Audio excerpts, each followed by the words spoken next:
नमस्कार, मैं हूं प्रवीण गौतम।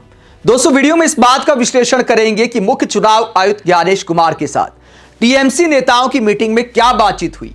महुआ मोइत्रा ने क्या हैरान करने वाला खुलासा किया है, जो सवाल खड़े करता है कि क्या हमारे मुख्य चुनाव आयुक्त ज्ञानेश कुमार आजकल टीवी नहीं देखते, न्यूज चैनल नहीं देखते, सोशल मीडिया नहीं देखते और अपने अधिकारियों से अपडेट भी नहीं लेते, क्योंकि 12 राज्यों में एसआईआर चल रहा है। तो मुख्य चुनाव आयुक्त ज्ञानेश कुमार को कम से कम जागरूक तो रहना चाहिए कि एसआईआर में क्या हो रहा है, कितनी तरह की परेशानियां आ रही हैं।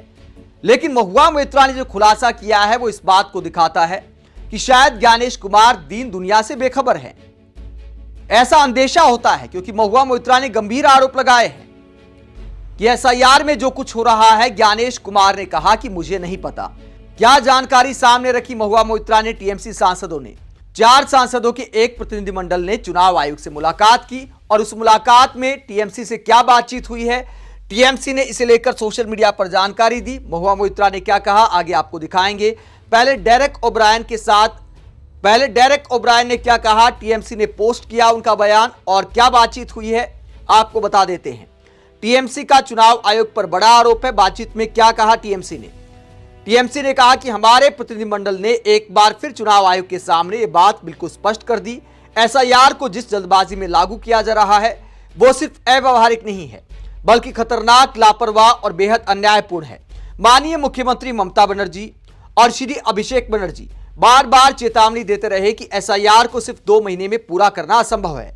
फिर भी चुनाव आयोग ने इन चेतावनियों और बढ़ती मानवीय त्रासदी को नजरअंदाज कर दिया और ऐसे आदेशों का पालन करता रहा जिनका उद्देश्य साफ तौर पर निष्पक्षता और लोगों की जान से ज्यादा राजनीतिक लाभ को प्राथमिकता देना है। ये भयावह घटनाएं एक सच्चाई को उजागर करती हैं। बीजेपी और उसके साथ खड़ा एक झुकता हुआ चुनाव आयोग सत्ता के लिए इंसानी जिंदगियों की कीमत चुकाने को भी तैयार है। तो टीएमसी ने बीएलओ का दर्द यहां पर उठाया है। कितने बीएलओ की जान चली गई उसकी बात की है। आगे महुआ मोइत्रा ने क्या खुलासा किया है। टीएमसी ने बहुत सारी बातें मुख्य चुनाव आयुक्त ज्ञानेश कुमार के सामने रखी, जिसमें बीएलओ वाली बात सबसे प्रमुखता से रखी गई कि आखिरकार बीएलओ को क्या परेशानी हुई, कितने बीएलओ की जान चली गई। तो महुआ मोइत्रा ने इसे लेकर क्या खुलासा किया। उन्होंने कहा कि हमारी 2 घंटे की मीटिंग हुई, लेकिन मीटिंग की सबसे अहम बात जो हमने शुरुआत में ही रखी वो थी 39+1 यानी 40 लोगों की सूची देना, जिनमें से 17-18 बीएलओ ऐसे थे जिनकी मौतें सीधे सीधे एसआईआर प्रक्रिया से जुड़ी थी। हमें पूरी तरह हैरानी हुई क्योंकि चुनाव आयुक्त ने आश्चर्य जताते हुए कहा कि ये तो आरोप हैं, और ऐसा लगा कि चुनाव आयोग को इस बात की कोई जानकारी ही नहीं थी कि बंगाल में ये लोग मारे गए हैं। ये हमारे लिए और भी चौंकाने वाली बात थी कि पश्चिम बंगाल के डीओ ऑफिस को भी कोई जानकारी नहीं है, और जो सीईसी हैं उन्होंने भी दावा किया कि उन्हें बीएलओ की इन मौतों के बारे में कोई सूचना नहीं है, जबकि ये मौतें एसआईआर प्रक्रिया की वजह से हुई हैं। तो चुनाव आयुक्त, मुख्य चुनाव आयुक्त सब हैरानी जताते हैं कि इतने बीएलओ मारे गए, हमें तो कुछ जानकारी ही नहीं है। ये महुआ मोइत्रा ने खुलासा किया है। अगर महुआ मोइत्रा की बात में सच्चाई है तो वाकई हैरानी की बात है। हमारे मुख्य चुनाव आयुक्त आजकल पत्रकारों को इंटरव्यू दे रहे हैं, पत्रकार उनके साथ सोशल मीडिया पर फोटो पोस्ट कर रहे हैं। तो क्या पत्रकारों ने बीएलओ की परेशानी को लेकर सवाल नहीं किया होगा? अगर ना भी सवाल किया हो, क्योंकि आजकल टीवी चैनल के जो पत्रकार हैं, अखबारों की जो पत्रकार हैं, क्या सवाल करेंगे, पब्लिक के मुद्दे उठाएंगे या नहीं उठाएंगे, या राहुल गांधी पर सवाल पूछकर ही इंटरव्यू पूरा हो जाएगा, कुछ कहा नहीं जा सकता। लेकिन 12 राज्यों में अगर एसआईआर हो रहा है तो मुख्य चुनाव आयुक्त को, तमाम चुनाव आयुक्त को, सीईसी को, हर किसी को जागरूक होना चाहिए कि जो कर्मचारी आपका काम कर रहे हैं, जो 15-15, 16-16 घंटे काम कर रहे हैं, उन पर क्या बीत रही है, क्या जानकारी नहीं होनी चाहिए। महुआ मोइत्रा कहती कि मैं हैरान रह गई कि कोई जानकारी ही नहीं है। तो ये महुआ मोइत्रा ने आरोप लगाए हैं। आगे क्या कहा महुआ मोइत्रा ने? उन्होंने कहा कि हमने पहला सवाल ये पूछा, जैसा कि शतबी ने बंगाली में कहा और मैं दोहरा रही हूं, अगर आपकी मंशा घुसपैठियों को हटाना है तो बताइए कि बिहार में एसआईआर प्रक्रिया के बाद कितने गैर नागरिक मिले, वो संख्या क्या थी? आपने कहा था लाखों लाखों लाखों, लेकिन आज तक हमें एक भी ऐसा गैर नागरिक नहीं मिला जिसकी जानकारी प्रेस या ऑनलाइन मीडिया में दर्ज हो। तो चुनाव आयोग से सवाल पूछा कि बताइए बिहार में कितने घुसपैठिए मिले। अब बंगाल के बारे में ऐसी बातें की जा रही हैं। चुनाव आयोग के पास इन सवालों का कोई जवाब नहीं है। मुख्य चुनाव आयुक्त तो पहले ही साफ कर चुके हैं कि जिले वाइज जानकारी है। तो सारे जिलों की जानकारी इकट्ठा करके क्या मुख्य चुनाव आयुक्त बता नहीं सकते? अपने आप में कितना बचकाना लॉजिक है। जब और तमाम तरह के आंकड़े सामने आते हैं तो घुसपैठियों का एक आंकड़ा अपने मुंह से भी मुख्य चुनाव आयुक्त ज्ञानेश कुमार को बता देना चाहिए।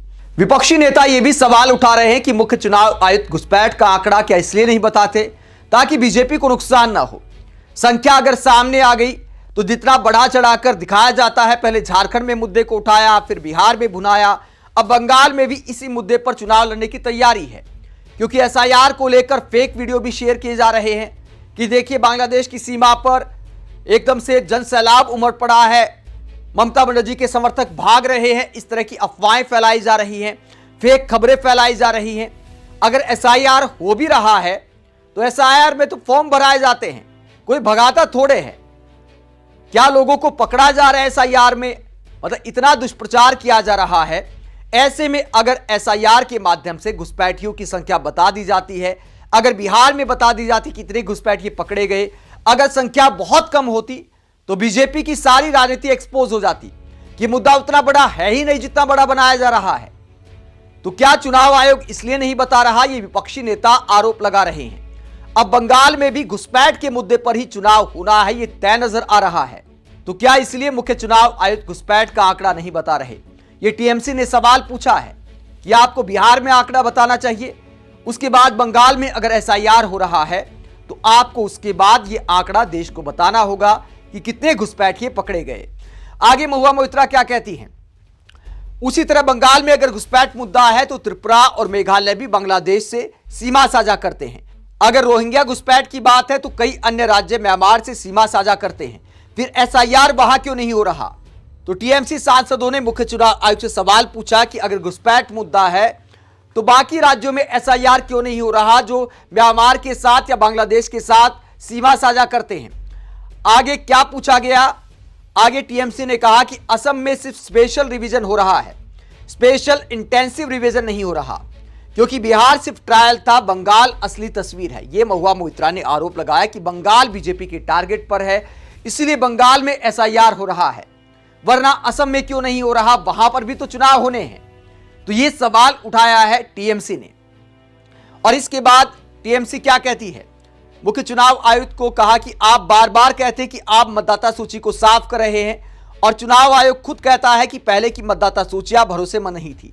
अगर यह सच है तो फिर पूरी लोकसभा ही भंग कर देनी चाहिए। यानी टीएमसी ने साफ बोल दिया कि अगर मतदाता सूची में गड़बड़ है, अगर आप उस पर भरोसा नहीं करते तो लोकसभा चुनाव जिस आधार पर हुए उसको वैलिड आखिरकार क्यों माना जाए?